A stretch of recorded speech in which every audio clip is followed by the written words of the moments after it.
Pendant mes voyages sur ces dernières années, j'ai eu l'occasion de rencontrer des dizaines et des dizaines de personnes super intéressantes, la plupart des entrepreneurs, des personnes qui avaient un projet. Et ce qui est drôle, c'est que j'ai pu remarquer une caractéristique commune chez ces entrepreneurs qui étaient les plus productifs. Et c'est quelque chose que j'ai aussi remarqué chez moi. Donc je voudrais t'en parler dans cette vidéo, quelle est cette qualité qui, je pense, est indispensable si tu veux être productif et vraiment avancer efficacement dans tes projets. Déjà, parmi tous ces gens que j'ai rencontrés, il y en avait un bon paquet qui avait du mal à instaurer une routine de travail, qui avaient du mal à vraiment être efficaces, à avancer dans leur projet pour plusieurs raisons. Déjà, il y avait ceux qui voyageaient, qui étaient un petit peu des nouveaux digital nomades. D'ailleurs, je suis passé par cette étape-là quand je me suis lancé, quand je suis parti en Asie notamment. Je voyageais beaucoup, je changeais d'endroit tous les 3-4 jours, je visitais beaucoup de nouveaux pays.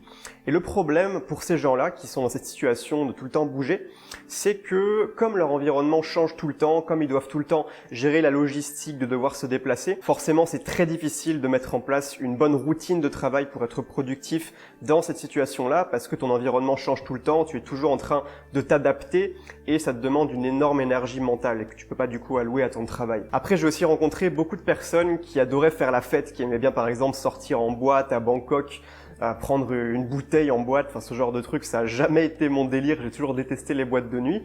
Mais bon, il y a des gens qui aiment bien ça, mais ces personnes-là en général ont aussi du mal à travailler vraiment efficacement, pour la simple raison que quand tu sors en boîte, que tu bois de l'alcool, que tu te couches super tard, que tu te lèves super tard le lendemain avec une gueule de bois, bah évidemment c'est extrêmement compliqué de mettre en place une routine de travail dans ces circonstances-là. Déjà il y a les effets négatifs de l'alcool, en plus de ça, ton rythme est complètement décalé, tu vis un petit peu comme un oiseau nocturne. Donc cette catégorie de personnes, on va les appeler les fêtards, en général ont beaucoup de mal également à s'organiser pour être efficaces dans leur travail. Et puis il y a également les gens qui manquent tout simplement d'organisation au quotidien, qui sont distraits, qui regardent des vidéos sur YouTube et leurs réseaux sociaux à n'importe quel moment de la journée, qui sortent à droite à gauche pour voir du monde dès qu'il y a une opportunité, et finalement ils n'ont pas vraiment de cadre de travail, ce qui fait qu'ils avancent pas et ils se retrouvent paralysés, ils se retrouvent bloqués. Donc venons-en au cœur de la vidéo. T'as probablement pu remarquer que ce soit des gens que tu suis sur internet ou alors peut-être des gens que tu connais dans la vraie vie, il y a toujours des personnes qui sortent du lot en termes de discipline, en termes de productivité. T'as l'impression que les mecs sont des robots. Ils produisent énormément, ils travaillent énormément, c'est même à se demander s'ils sont vraiment humains. Mais en fait, ces personnes-là ont une seule chose en commun. Et cette chose qu'elles ont en commun, c'est la stabilité dans leur quotidien. La stabilité au quotidien, c'est un petit peu ce que j'appelle le mode papy. Moi, je me considère comme un petit vieux, en fait, parfois. Le soir, quand je me fais ma tisane, puis que je vais me coucher à 21h, j'ai l'impression d'être un papy. Mais c'est pas grave, hein, c'est pas péjoratif. Moi, j'aime bien ça. Donc, je continue à le faire. Mais ce mode papy, cette espèce de routine extrêmement carrée, extrêmement millimétrée, c'est vraiment quelque chose qui te permet d'être tellement focus sur ton travail que tu peux accomplir des choses absolument spectaculaires. Et évidemment, dans la vie, on peut pas tout avoir. Et si tu veux vraiment mettre en place cette stabilité dans ton quotidien qui te permet d'être extrêmement focus sur tes objectifs, tu as besoin de faire des sacrifices. Et ces sacrifices, je les ai tous retrouvés chez ces entrepreneurs extrêmement productifs et disciplinés que j'ai pu rencontrer. La première chose qu'ont ces personnes en commun, c'est qu'elles voyagent relativement peu, ou alors elles voyagent mais en restant de longues périodes dans chacune de leurs destinations. C'est un petit peu un mythe en fait, cette idée du digital nomade qui va voyager et travailler en même temps, qui va changer d'endroit tous les 2-3 jours et qui va gérer son business en ligne tout en voyageant de ville en ville, de pays en pays. Ça, c'est vraiment un mythe parce que tout simplement c'est incompatible. Tu peux pas être tout le temps en train de bouger tous les 2-3 jours et en même temps être vraiment productif, plongé dans un travail profond dans tes projets. Simplement parce que ça te demande beaucoup trop d'efforts mental, il y a trop de logistique à gérer, c'est juste incompatible. La deuxième chose qu'ont en commun ces personnes extrêmement disciplinées, c'est qu'elles se couchent tôt, qu'elles sortent pas faire la fête et qu'elles ne boivent en général pas d'alcool ou alors que très peu d'alcool. Évidemment, c'est un sacrifice. Alors il y a des personnes pour qui ce sera plus douloureux que d'autres, hein. Des personnes comme moi par exemple, je m'en fous un peu de sortir faire la fête. J'ai eu ma dose quand j'étais étudiant, je me suis bourré la gueule 3-4 fois par semaine pendant des mois et des mois. Ça ne m'intéresse plus aujourd'hui, donc c'est pour ça que ça me pose pas tellement de problèmes. Et tant mieux pour moi, parce que grâce à ça, j'arrive à produire énormément de contenu, à te faire une vidéo par jour en ce moment, plus un email par jour pour ma newsletter, plus les formations que je produis, plus tout ce que je gère à côté. Là, par exemple, je suis en train de recruter un nouvel assistant, c'est beaucoup d'énergie, beaucoup de ressources à allouer à ce projet-là aussi. Mais tout ça, je peux le faire parce que je fais pas la fête, parce que le soir, je me couche tôt, je me lève tôt le lendemain, ce qui me permet de directement attaquer la journée de manière productive, sans être dérangé manger, sans avoir la gueule de bois. C'est vraiment une nécessité pour être vraiment discipliné. Tu peux pas être vraiment productif, ultra efficace et discipliné si tu sors faire la fête régulièrement, que tu te lèves tard, que tu bois beaucoup d'alcool, c'est juste impossible. Un troisième élément qui vient contribuer à la stabilité, qui te permet d'avoir cette discipline de fer, c'est tout simplement l'hygiène de vie, c'est d'avoir une bonne hygiène de vie. Donc ça revient déjà à ce qu'on disait par rapport à l'alcool, également la cigarette, la malbouffe, le sucre, se modérer sur le café, toutes ces choses-là vont énormément également t'aider à maintenir un niveau d'énergie relativement haut qui va te permettre d'accomplir beaucoup dans tes journées. Parce qu'évidemment, tes journées ne sont pas seulement limitées en temps, elles sont aussi limitées en énergie, elles sont aussi limitées en capacité d'attention. Et ça, c'est des choses qui vont diminuer au fur et à mesure que ta journée progresse. Et donc, si tu as une bonne hygiène de vie, tu vas avoir une plus grosse réserve d'énergie que les personnes qui ont un mode de vie assez malsain, qui se bourrent la gueule, qui mangent n'importe quoi, du fast-food, ce genre de choses. Et enfin, quatrième élément qui revient très souvent chez les personnes très disciplinées, c'est le fait de standardiser les journées au maximum. Ce que je veux dire par standardiser, c'est limiter au maximum le nombre de décisions que tu vas prendre au cours de tes journées. Par exemple, ça peut s'illustrer par le fait de s'habiller tous les jours de la même façon.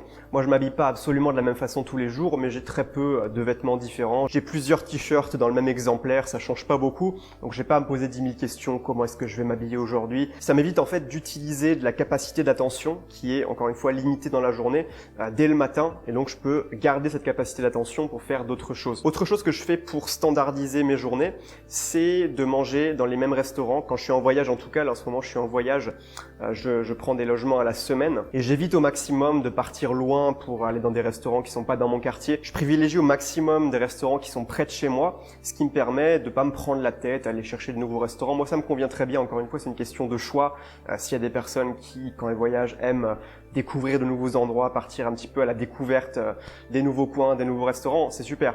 Mais encore une fois, cette pratique-là me permet de limiter ma prise de décision. Là, par exemple, ça fait 3 jours que je mange dans le même restaurant le soir et voilà, je teste différentes choses du menu, donc c'est pas un souci. Je peux quand même varier et ça m'évite d'à chaque fois avoir à changer. Si je suis satisfait de la qualité du service la première fois, eh bien j'y reviens et je teste des choses différentes. Une autre manière de standardiser son quotidien, c'est une méthode très classique, c'est les routines matinales, ce qui te permet de démarrer tes journées toujours avec la même structure, une structure qui est bien réfléchie, qui est bien définie à l'avance. Je pense que tu connais déjà le principe des routines matinales, une succession d'habitudes qui sont tous les jours les mêmes et qui te permettent encore une fois de donner un cadre à ta journée pour assurer cette stabilité, te permettre de vraiment être focus sur ton travail. Et voilà, encore une fois, les routines matinales ne sont pas vraiment possibles si tu aimes régulièrement sortir en boîte de nuit, te lever à midi, faire la grasse matinée. Là, on peut plus parler vraiment de routine matinale si tu te lèves à midi. Donc voilà, je t'ai un petit peu décrit tous ces traits qui permettent à certaines personnes d'être extrêmement disciplinées. Et peut-être que toi aujourd'hui, tu te demandes mais comment ces personnes peuvent être aussi disciplinées, produire tellement, à travailler aussi dur.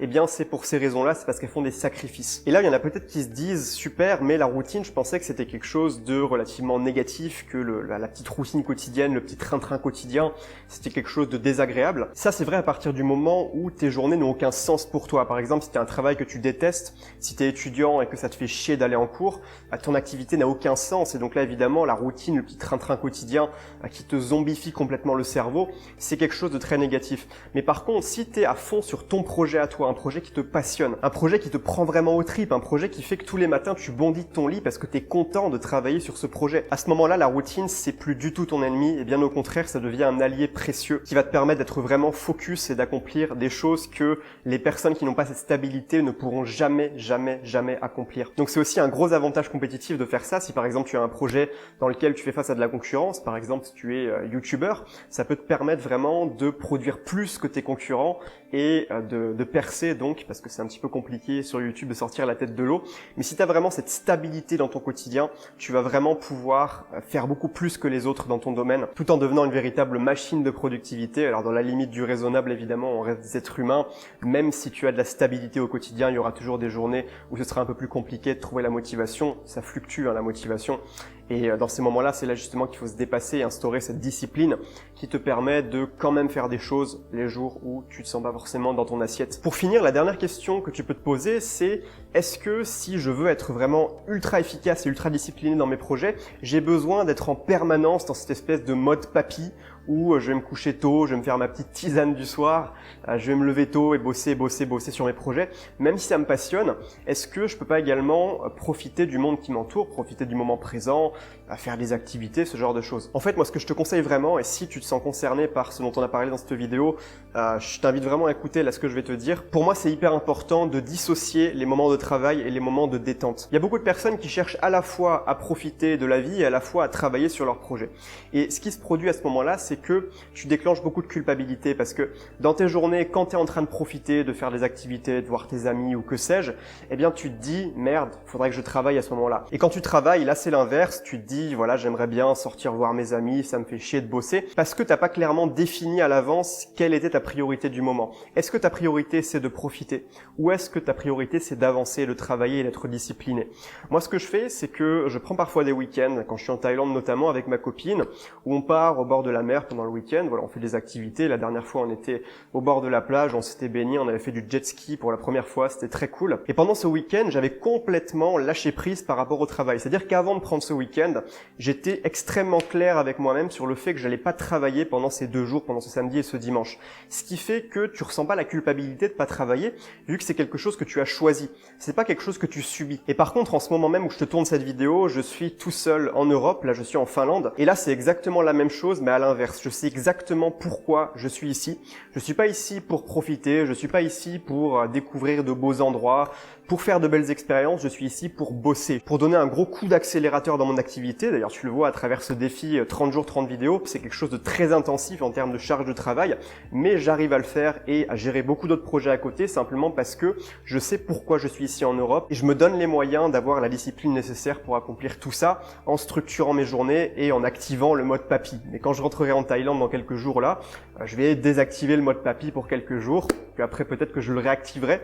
Donc l'idée c'est d'alterner et toujours de savoir quelle est ta priorité du moment. C'est hyper important. Bon, j'ai beaucoup parlé dans cette vidéo, je pense qu'il est temps de conclure. Si tu veux recevoir un email motivant tous les matins pour te construire une vie libre et inspirante, tu recevras toutes mes meilleures idées, mes meilleurs conseils dans le domaine du développement personnel pour faire de toi un véritable super humain, eh bien tu es libre de rejoindre La Lettre qui est ma newsletter quotidienne. Le lien se trouve en description et tu recevras ton premier email dès demain matin. C'est gratuit, tu as juste à me laisser ton email. Donc sur ce, je te souhaite une excellente journée et je te dis à demain pour la prochaine vidéo. Ciao, ciao.